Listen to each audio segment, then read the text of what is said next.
విశాఖ తీరంలో వేటకు వెళ్లిన 7 మత్స్యకారులు 6 గల్లంతవ్వటం, ఒకరు మాత్రమే సురక్షితంగా ప్రాణాలతో బయటపడటం మనందరినీ తీవ్రంగా కలిచివేసిన సంగతి తెలిసిందే.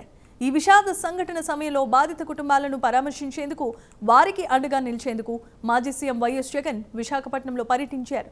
క్షేత్రస్థాయిలో అందుతున్న సాయం, బాధిత కుటుంబాల ప్రస్తుత పరిస్థితి మరియు ఈ పర్యటనకు సంబంధించిన విషయాలతో పాటు ప్రస్తుత ప్రభుత్వంపై కూడా ఆయన దుయ్యబట్టారు. ఇక ఇదే అంశంపై విఎంఆర్డీఏ చైర్మన్ ప్రణవ్ గోపాల్తో మా విశాఖ ప్రతినిధి Meena face to face. Visakha తీరం నుంచి ఈ నెల 1వ తేదీన చేపల వేటకు వెళ్లిన మత్స్యకారులు 7 ఎవరైతే ఉన్నారో వారు 6 గల్లంతైన విషయం అందరికీ తెలిసిందే. అందులోని ఒక వ్యక్తి మాత్రం మృత్యుంజయుడై తిరిగి వచ్చిన సందర్భం. అయితే ప్రభుత్వం వారికి సంరక్షించి చికిత్స నిమిత్తం కూడా ఓ ప్రైవేట్ హాస్పిటల్లో జాయిన్ చేయడం, తర్వాత తను కోలుకోవడం అన్నీ త్వరితగతిన జరిగిపోయాయి. తర్వాత ఈ 10 రోజుల తర్వాత ఈరోజు మాజీ సీఎం జగన్మోహన్ రెడ్డి మత్స్యకారుల కుటుంబాలని పరామర్శించడానికి విశాఖకు విచ్చేశారు. అయితే వారిని పరామర్శించిన తర్వాత కూడా ప్రస్తుత ప్రభుత్వం పైన కూడా తీవ్ర వ్యాఖ్యలు చేయడం జరిగింది. అయితే ఈ నేపథ్యంలోని మనతో పాటు విఎంఆర్డీఏ చైర్మన్ ప్రణవ్ గోపాల్ గారు ఉన్నారు. ఆయనతో మాట్లాడి మరింత ప్రయత్నం చేద్దాం. సార్, ఇవాళ అంటే మత్స్యకార కుటుంబాలని పరామర్శించడానికి గాను మాజీ సీఎం జగన్మోహన్ రెడ్డి వచ్చారు. అయితే పరామర్శించారు మానవతా దృక్పథంతో, అంతవరకు బాగుంది. తర్వాత ప్రస్తుత ప్రభుత్వం పైన కూడా ఆయన తీవ్ర వ్యాఖ్యలు చేయడం జరిగింది. దాని గురించి మీరేమంటారు?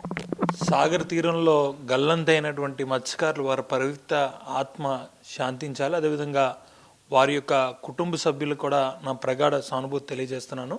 కూటమి ప్రభుత్వం అధికారం వచ్చిన నుంచి కూడా ముఖ్యంగా మత్స్యకారులకు సంబంధించి వారి సంక్షేమం కోసం కూటమి ప్రభుత్వం అనేక నిర్ణయాలు తీసుకోవడం జరిగింది.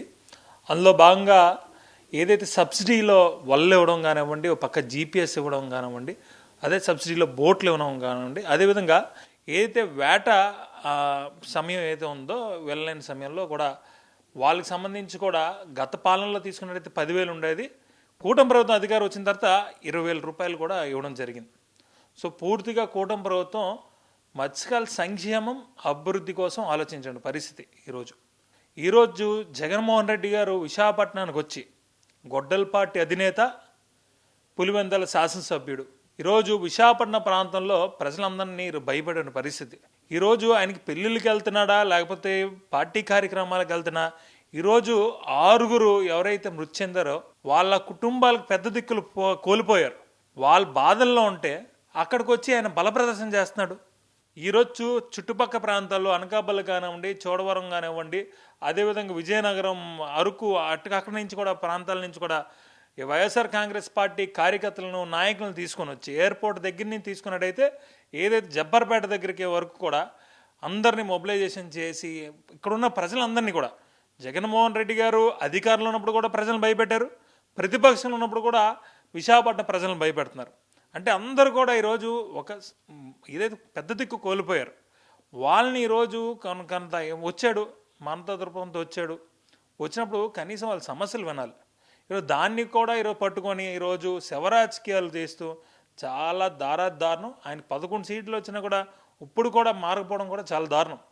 నేను ఒకటే అడుగుతున్నాను జగన్మోహన్ రెడ్డి గారికి, మీ పాలనలో 63 మంది ఎవరైతే మత్స్యకారులు ఉన్నారో గల్లంతయ్యారు. ఆనాడు ఏనాడని ఒక్క కుటుంబం దగ్గరికన్నా వెళ్ళావా? అదేవిధంగా ఏవైతే బోట్లు ఆ రోజు తగలబడ్డాయో కనీసం ఒక ఓనర్లతో కానీ ఎవరితోనో మాట్లాడవు ఏనాడన్నా? ఆనాడు ఏదైతే తెలుగుదేశం పార్టీ జాతీయ అధ్యక్షులు శ్రీ నారా చంద్రబాబు నాయుడు గారు మేము ప్రతిపక్షంలో ఉన్నప్పుడు ఏదైతే బోట్లు తగలబడ్డాయో వెంటనే ఇక్కడ ఉన్నటువంటి ఎమ్మెల్యేలని, అదేవిధంగా మాజీ మంత్రుల్ని అందరినీ కూడా పంపించి వాళ్ళకి అండగా ఉండండి అని ఆనాడు ఆర్థిక సాయం కూడా అందించాం. అంటే అధికారంలో ఉన్న ప్రతిపక్షంలో ఉన్నా కూడా మత్స్యకారునికి కూటమి ప్రభుత్వం ఎప్పుడు కూడా అండగా ఉంటుంది, తెలుగుదేశం పార్టీ కూడా. సో ఆ విధంగా మేము ఎప్పుడు కూడా మత్స్యకారు కుటుంబాలు కూడా అండంగా జరిగింది. అదేవిధంగా ఈరోజు వచ్చి మానవత్వం గురించి మాట్లాడుతున్నారు. అంటే దెయ్యాలు వేదాలు వెళ్ళినట్టు మానవత్వం మీరు మాట్లాడితే కనుక బాగోదు. జగన్మోహన్ రెడ్డి గారు ఏదైతే ఈరోజు ఒక పరామర్శకు వచ్చినప్పుడు కనీసం వాళ్ళకి ధైర్యం చెప్పుంటే బాగుండేది. ఇప్పటికైనా ఇటువంటి నీచ రాజకీయాలు మానుకుంటే బాగుంటుంది. మీరు తెలియజేస్తున్నాను. సార్, వారు మత్స్యకార కుటుంబాలకి కొల్లు రవీంద్ర మంత్రి వచ్చి చెక్కులు అందజేయడం కూడా జరిగింది. అయితే వారికి కూడా ఇప్పుడు ఎవరైతే బ్రతికి వచ్చారో వారికి కూడా ప్రత్యేకించి కూడా వారికి కూడా అనౌన్స్ చేయడం జరిగింది. అది ఎలా? అంటే ఏదైతే ప్రభుత్వం దృష్టికి వచ్చిన వెంటనే ఎవరైతే మత్స్యకారు గల్లంతయ్యారని తెలిసిన వెంటనే గౌరవ ముఖ్యమంత్రి శ్రీ నారా చంద్రబాబు నాయుడు గారు అదేవిధంగా డిజాస్టర్ మేనేజ్మెంట్ మంత్రులు శ్రీ అనిత గారు కూడా వెంటనే కలెక్టర్ గారితో మాట్లాడడం దాదాపు 72 గంటలు సర్చ్ ఆపరేషన్ నిర్వహించడం జరిగింది. పక్క కోస్ట్ గార్డ్స్ కానివ్వండి, నేవీ కానీ అందరూ కూడా సర్చ్ ఆపరేషన్ నిర్వహించారు.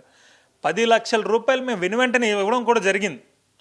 ఏదైతే తెలిసిన వెంటనే దాదాపు 72 గంటలు మేము వెంటనే ఇవ్వడం కూడా జరిగింది.